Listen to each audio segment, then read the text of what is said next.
you can see one experiment. Take some hydrilla plant and put them in a beaker containing water and invert a funnel over them, as you can see in this figure. The cut ends of the plant should face the tube of the funnel. Take a test tube, fill it with water, invert it over the nozzle of the funnel. Keep the apparatus in the sunlight. After some time, you can see the air bubbles begin emerging out from the cut end of the stem of the hydrilla plant. The air bubble collects at the top of the test tube. This gas collected at the top of the test tube is oxygen gas. To confirm this, take the test tube out, bring a lighted matchstick near the test tube to observe that the matchstick starts burning vigorously, proving that the gas is released from this hydrilla plant is oxygen. So here the objective of this experiment was to prove that oxygen is evolving during photosynthesis. Here another experiment. I am showing it to you.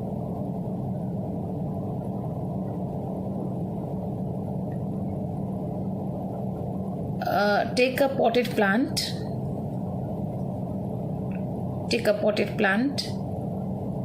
Keep it in the dark first for 2 days for destarching the leaves. Destarching means without any starch. Then take a wide mouth bottle, 1/3 fill with caustic potash KOH solution. Now with the help of a split cork smeared with grease on upper part, insert the half of the leaf inside the bottle. The leaf should not touch the solution. Keep the apparatus in the sunlight for a few hours. Then pluck the leaf and test it for starch test in iodine solution.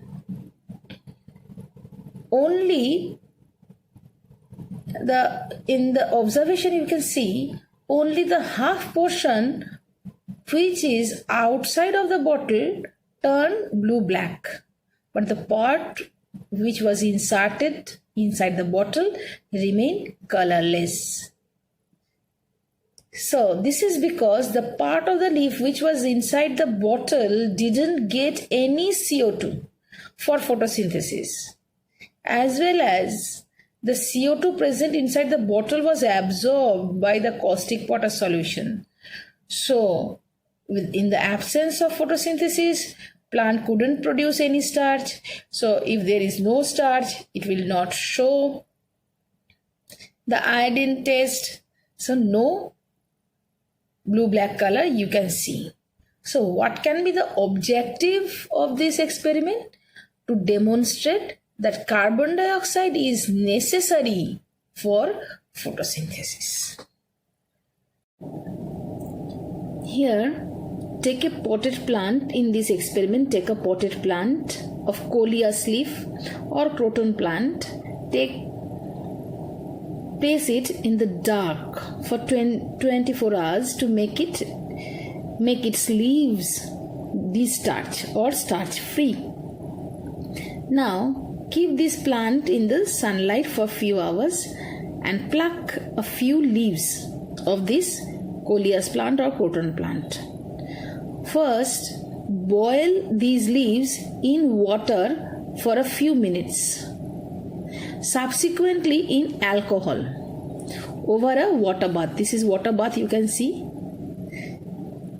Remove the leaves from the alcohol when they become colorless. So inside the alcohol we are decolorizing it. After decolorization, take it out, wash it and place them in a petri dish. Add a few drops of iodine solution in the leaf. The portion which was green will turn into blue-black, whereas the non-green part will not turn into blue-black. So what can be the conclusion?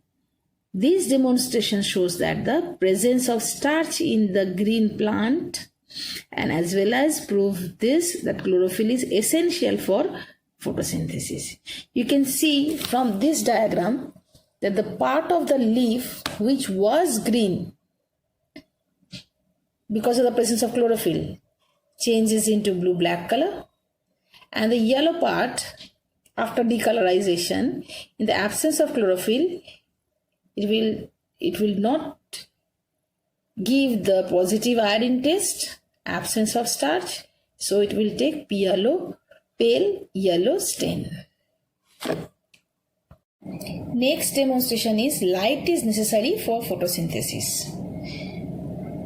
Procedure. A potted plant is kept in the dark for 2 days so the leaves are destarched. Then cover the leaf or a part of the leaf with black paper by the clip. As you can see over here, by the clip, a part of the leaf is covered. Now the plant is kept in the light for few hours. Then that leaf is plucked and tested for starch. For the taste of the starch, the leaf is boiled in water and decolorized with alcohol. The portion of the leaf which receives the sunlight turns into blue-black with iodine because photosynthesis took place in that part, while the part which was covered with black paper remained colorless because photosynthesis couldn't occur in that part because of the absence of light.